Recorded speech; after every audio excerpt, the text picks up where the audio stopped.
Hello everyone. So this would be my assigned topic, subjective model of educational management. So here are my objectives in this presentation. First is define subjective model of educational management, and second is to familiarize subjective model features and its limitations.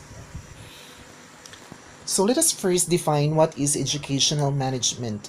It is a social process which coordinates and organizes all human resources by application of technical, scientific, and artistic skills and helps achieving educational goals by fulfillment of logical personnel and collective needs of the teachers, students, and staffs. According to Algimand, management is developing and preserving such environment in which individuals are able to act effectively and efficiently to achieve specific goals.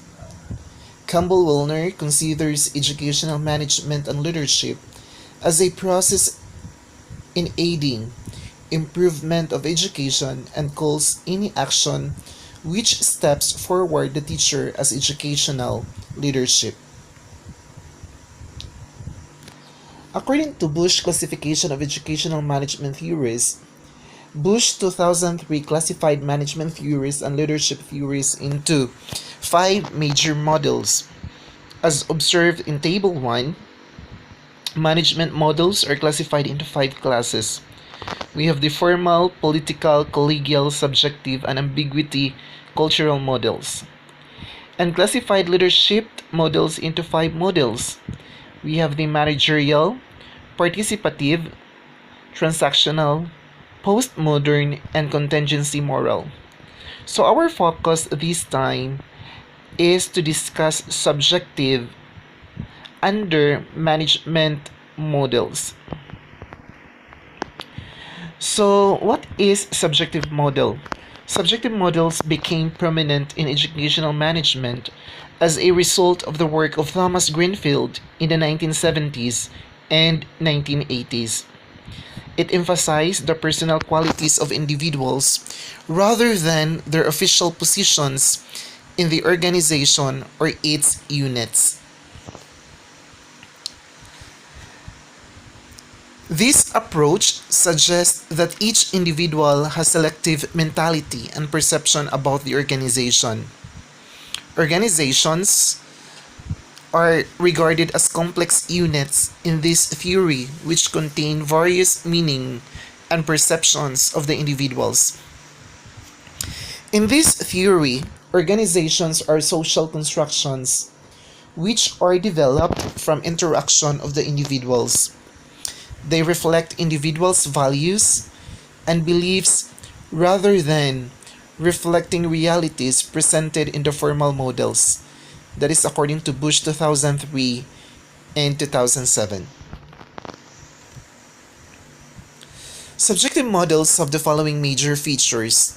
First, they focus on the beliefs and perceptions of individual members of organizations rather than the institutional level or interest groups. Second, subjective models are concerned with the meanings placed on events by people within organization. Another one is the different meanings placed on situations by the various participants are products of their values, background, and experience. Number 4, subjective models treat structure as a product of human interaction rather than something that is fixed or predetermined. Number 5, subjective approaches emphasize the significance of individual purposes and deny the existence of organizational goals. These are the limitations of subjective model. First, subjective models are strongly normative in that they reflect the attitudes and beliefs of their supporters. Second, subjective models comprise a series of principles rather than a coherent body of theory. Greenfield sets out to destroy the central principles of conventional theory but consistently rejects the idea of proposing a precisely formulated alternative. That is, according to Haggis and Bush, 1991, page 241. Third is, subjective models seem to assume the existence of an organization within which individual behavior and interpretation occur, but there is no clear indication of the nature of the organization. Fourth, subjective theorists imply that meanings are so individual that there are maybe as many interpretations as people. Fifth, subjective models, they provide few guidelines for managerial action.